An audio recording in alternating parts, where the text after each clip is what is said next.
बहुत ज़्यादा केसेस हमारे पास इस किस्म के थे कि जब उनकी इनरोलमेंट की गई थी तो वेरिफिकेशन नहीं की गई थी। फिर हमारे पास केसेस बहुत से ऐसे थे जिसमें लॉ की डिग्री तो ठीक थी लेकिन मैट्रिक की डिग्री जो थी वो फेक थी। उन केसेस को फिर हमने बाइफिकेशन करने के बाद उनकी इंक्वायरीज की, तो इंशाल्लाह ताला इस पे हम ज़ीरो टॉलरेंस करेंगे। अस्सलाम वालेकुम नाज़रीन, मैं हूं जवाद ज़ैदी और आप देख रहे हैं 89 न्यूज़। नाज़रीन, हम अमूमन देखते आ रहे हैं कि जो जाली वकला है उनके हवाले से बहुत ज़्यादा वो हमें आजकल नज़र आते हैं और अब अदालती कार्रवाई भी उनके खिलाफ बहुत ज़्यादा होती हुई नज़र आती है। और हम देखते हैं कि गुज़िश्ता चंद रोज़ पहले एक वकील साहब आए जो जाली वकील थे, उनको अदालत ने उनकी ज़मानत कैंसिल की और वो गिरफ्तार हो गए, जिसके बाद सोशल मीडिया पर एक हाइप क्रिएट हो गई है वकला को लेकर और उनकी क्रेडिबिलिटी को लेकर। हमारे साथ मौजूद हैं prosecutor general of Punjab Syed Farhad Ali Shah साहब। इनसे बात करते हैं और जानते हैं और देखते हैं कि जाली वकला किस हद तक जो वकला की जो इज़्ज़त है उसको नुकसान पहुंचाते हैं और ये क्यों इतनी तेज़ी से सामने आते हैं। हर साल इनके खिलाफ केसेस होते हैं फिर भी इनकी तादाद बढ़ती जा रही है। अस्सलाम वालेकुम सर। सर, आप पहले chairman executive committee Punjab bar council रहे और अब आप प्रोसिक्यूटर जनरल ऑफ पंजाब हैं। सर, पहले आप इनके खिलाफ इन्वेस्टिगेशन करते थे और पुलिस को भेजते थे, अब आप प्रोसिक्यूट कर रहे हैं, आप वहाँ से इन्वेस्टिगेशन आती है और आप प्रोसिक्यूट कर रहे हैं। इसको किस तरह देख रहे हैं और ये क्या फ़र्क आपको लगता है कि जाली वकला में आप आ रहे हैं? देखिए, सबसे पहली बात यह थी कि as a chairman executive committee Punjab bar council मैंने ही वो रूल फ्रेम किए थे कि जिसके अंदर हमने मैंडेटरी कर दिया था कि कोई भी चालान कोई भी हमारे पास जब फाइल आएगी उस वक्त तक हम उसको प्रोसेस नहीं करेंगे जब तक verification of degree from concern university ना हो। तो बहुत ज़्यादा केसेस हमारे पास इस किस्म के थे कि जब उनकी इनरोलमेंट की गई थी तो वेरिफिकेशन नहीं की गई थी। उसके बाद हज़ारों केसेस जब हमने वेरिफिकेशन के लिए भेजे तो यूनिवर्सिटीज़ के पास वो मैकेनिज़्म ही नहीं था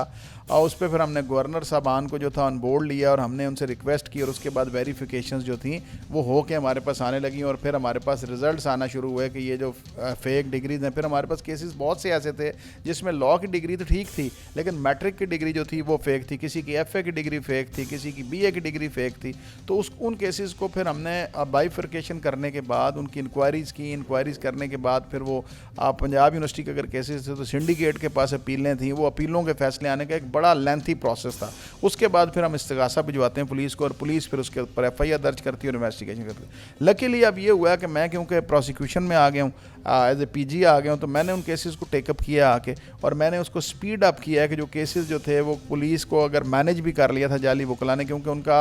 कोर्ट्स के साथ एक लाइजन रहा होता है। जैसे अभी आपने हाई कोर्ट में देखा ये राजा गनीम आप जिनको अभी अरेस्ट करवाया, हाई कोर्ट में से बेल खारिज हुई है, ये पिंडी डिवीजन के अंदर आप समझें कि क्रिमिनल साइड के one of the best lawyer थे और 3000 केसेस इन्होंने किए हैं और सैकड़ों की तादाद में इनके केस लास जो हैं वो रिपोर्ट हुए हैं सुप्रीम कोर्ट तक। तो ये राजा गनीम जो थे, आप समझें कि एतबार ही उठ जाता है कि अगर राजा गनीम जैसा भी शख्स जो है वो फेक लॉयर है तो फिर किस पे आप ट्रस्ट करेंगे। तो मैं समझता हूँ कि मैं अपनी कंट्रीब्यूशन इसको अपना समझता हूँ कि मैं माशरे के अंदर वकील का एक बड़ा इंपॉर्टेंट किरदार है और जो जालसाज वकील हैं हम पूरे तरीके से उनके खिलाफ कार्रवाई कर रहे हैं, क्रैक डाउन कर रहे हैं और क्योंकि अल्लाह ताला ने मुझे मौका फराहम किया है तो इंशाअल्लाह ताला इस पर हम ज़ीरो टॉलरेंस करेंगे और जाली वकील इंशाअल्लाह ताला पंजाब में आपको प्रैक्टिस करता है या अदालतों के हदूद में जाता हुआ दाखिल होता नज़र नहीं आएगा इंशाअल्लाह। सर, जाली वकील नज़र नहीं आएगा, ये वकला की इज़्ज़त पे बहुत बड़ा सवाल बन जाता है। लेकिन हम देखते हैं कि जो वकला हैं जो 5 साल की डिग्री लेते हैं, तालीम हासिल करते हैं, जो जेन्युइन है,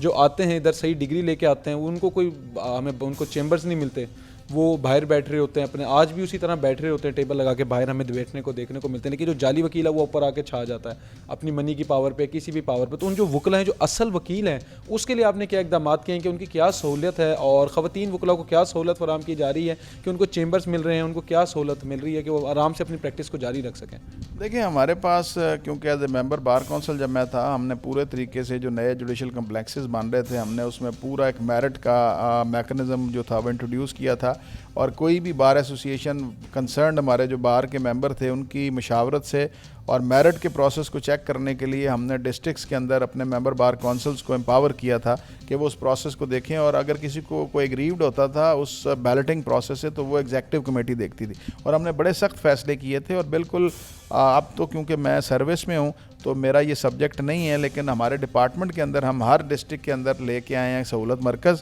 जिसके अंदर एक वकील अपने साइल का मसला उन सहूलत मरकज़ में आके deletion of sections, addition of sections, चलान को ट्रैक करने करने के हवाले से इन्वेस्टिगेटिंग ऑफिसर अगर सही तफ्तीश नहीं कर रहा तो उसकी डिलिंक्वेंसी के ख़िलाफ़ हमारे से जनरेट करवा लेता है एप्लीकेशन दे के। तो हम बहुत ज़्यादा सहूलत मरकज़ के अंदर लॉयर्स को फैसिलिटेट कर रहे हैं। और जो आपने बात की है कि वकला बाहर बैठते हैं, तो वो एक हमारा कल्चर है। मैं भी एज ए ट्रायल लॉयर जब सेशन कोर्ट में काम करता हूँ तो सेशन कोर्ट में हमें अपना वेट करने के लिए कोई ऐसी जगह ज़रूर मेंटेन करनी पड़ती है कि जहाँ पे आप बैठ के मुख्तलिफ केसेस को अटेंड कर सकें। बाकी रहेगी बात के जाली वकला, तो इस चीज़ को तो बिल्कुल मैंने आपको पहले भी स्टेटमेंट दिया है कि हमारे तरफ से हमारा डिपार्टमेंट ज़ीरो टॉलरेंस इस पर रखेगा और बिल्कुल इंशाल्लाह ताला इनके ख़िलाफ़ क्रैकडाउन पूरे तरीके से किया जाएगा और इनको कैफरे किरदार तक पहुँचाएंगे इंशाल्लाह। सर, अभी जैसा आपने बताया कि इन्होंने जो माजी साहब पकड़े गए गनी साहब, इन्होंने 3000 मुकदमात लड़े हुए थे रावलपिंडी से और बड़े अहम मुकदमात लड़े, सुप्रीम कोर्ट तक इनकी वो गई मुकदमात की जो इनके फैसले आए। तो सर ये जो फैसले आते हैं जाली वकील अगर साबित हो जाता है तो केस पे कोई फ़र्क पड़ता है? ये जो फैसले आते हैं वो मनोमन उसी तरह रहते हैं या उसके फैसलों पर भी कोई फ़र्क पड़ता है बाद में?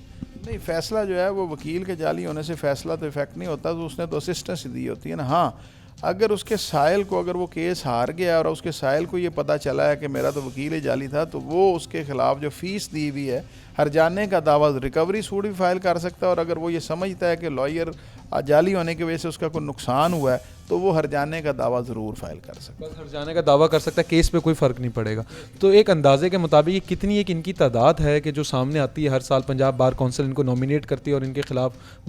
FIR कटवाती है और इनको हवाले करती है पुलिस के, चलान जमा कराती है अगर आसान लफ्ज़ों में हम कहें। हमारे पास सैकड़ों की तादाद में वहाँ से जनरेट हुई थी। मैंने आके इसको टेकअप किया है पूरे तरीके से। अभी आप देख रहे हैं कि मेरे आने के बाद आपको बहुत ज़्यादा ख़बर मिल रही है कि उनके ख़िलाफ़ क्रैकडाउन हुआ है, क्योंकि इन्वेस्टिगेशंस को हमने पूरा स्पीड अप कर दिया है और जो केसेस मिसलें जो थी वो बस्ता बंद हुई थी वो हमने खुलवाई हैं। और उस पर मैंने बिल्कुल डायरेक्टिव जारी किया था कि कोई भी मिसल जिसका चालान नहीं आया तो इंचार्ज इन्वेस्टिगेशन जो है वो पूरे तरीके से रिस्पॉन्सिबल होगा। DPOs को हमने डायरेक्शंस जारी किए हैं कि आप प्रॉपर तरीके से जो जो उनके ज़िलों के अंदर केसेस हैं जाली लॉयर्स के वाले से या जो बार काउंसिल ने भिजवाएँ। मैंने अभी चेयरमैन एग्जीक्यूटिव हैं हमारे इमरान बोदला साहब, उनके साथ एक मीटिंग में कन्वीन कर रहा हूँ कि उनको हम ऑन बोर्ड ले रहे हैं कि वो हमारे डिपार्टमेंट को बिल्कुल रेफ़र करें कि जो केसेस उनके चलान नहीं आए हम फर्स्ट प्रेफरेंस के ऊपर स्पेशल टीम्स जो हैं उनको एलोकेट करेंगे कि वो चलान जो है ना सिर्फ उनकी स्क्रूटनी करें साइंटिफिक अंदाज में, बल्कि उनका ट्रायल प्रोसिक्यूशन करके और पूरे तरीके से मुकम्मल तौर पे अच्छा केस लड़ के सज़ा दिलवाएं, ताकि जाली वकील एनरोलमेंट ना सिर्फ जाली वकील के ख़िलाफ़ जो उसका सोर्स है कि जिसने उसको एनरोल करवाया उसके ख़िलाफ़ ही क्रैकडाउन करने में हम पूरे तरीके से इंटरेस्टेड हैं।